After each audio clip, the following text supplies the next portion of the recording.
लोकराजा राजर्षी शाहू महाराज यांनी त्यांच्या कार्यकाळात एक क्रांतिकारी निर्णय घेतला।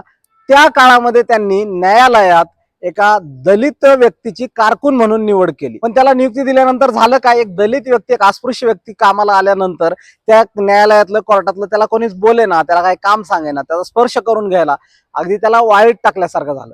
त्या व्यक्तीला हे सगळं असहाय्य वाटायला लागलं। पण त्यावर कळस काय झाला तर महिना भरला आणि पगाराच्या वेळी त्याला न्यायाधीशाने बोलवून सांगितलं की तुझं काम असमाधानकारक आहे, त्यामुळे असंच राहिलं तर पुढच्या महिन्यात तुझ्या पगारातून कपात करण्यात येईल।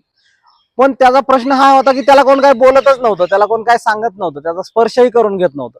दुसरा महिना भरला आणि दुसऱ्या महिन्यात त्या न्यायाधीशांनी त्याच्या पगारातनं पैसे मनाने कट केले आणि थोडे पैसे त्याला दिले आणि सोबत एक पत्र दिलं की तुझं काम असमाधानकारक आहे, त्यामुळं तुला तुझ्या पगारातनं ही रक्कम कट केली।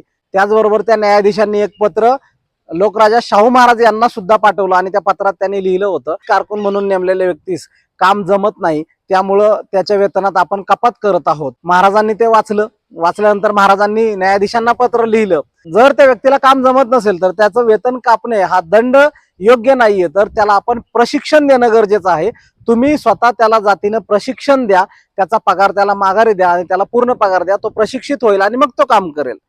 पण झालं काय, तेव्हा पत्र पाहिल्यानंतर त्या न्यायाधीशाचा संताप झाला, त्यांच्या तळपायाच्या आग मस्तकाला गेली।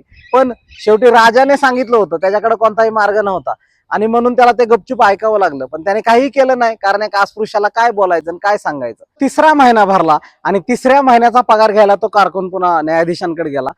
तिसऱ्या महिन्याच्या पगाराऐवजी न्यायाधीशांनी कारकुनाच्या हातावर एक नोटीस ठेवली आणि त्या नोटीसमध्ये लिहिलेलं होतं की तुम्ही असमाधानकारक काम करत आहात, तुमचं काम योग्य नाही, म्हणून तुमचा पगारच तहकूब करण्यात आलेला आहे, थांबवण्यात आलेला आहे। त्याच न्यायाधीशांनी दुसरीकडे महाराजांना पत्र पाठवलं की तुम्ही नेमलेला कारकून हा कुचकामी आहे, त्यामुळे त्याला कार्यमुक्त करावं, कामावरून काढून टाकावं।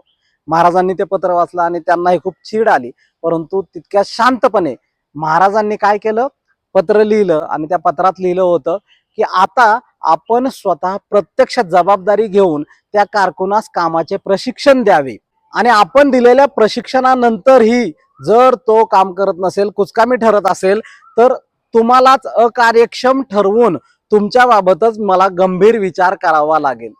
महाराजांचं हे पत्र न्यायाधीशांनी वाचलं आणि दुसऱ्या दिवशीपासून न्यायालयातलं वातावरण एकदम बदलून गेलं। त्या कर्मचाऱ्याच्या बाबतीत असणाऱ्या सगळ्यांचं वागणं बदलून गेलं, तो कारकुनाला काम मिळायला लागलं। अशा प्रकारे शाहू महाराजांनी एका न्यायाधीशाची सुद्धा खोड मोडली होती।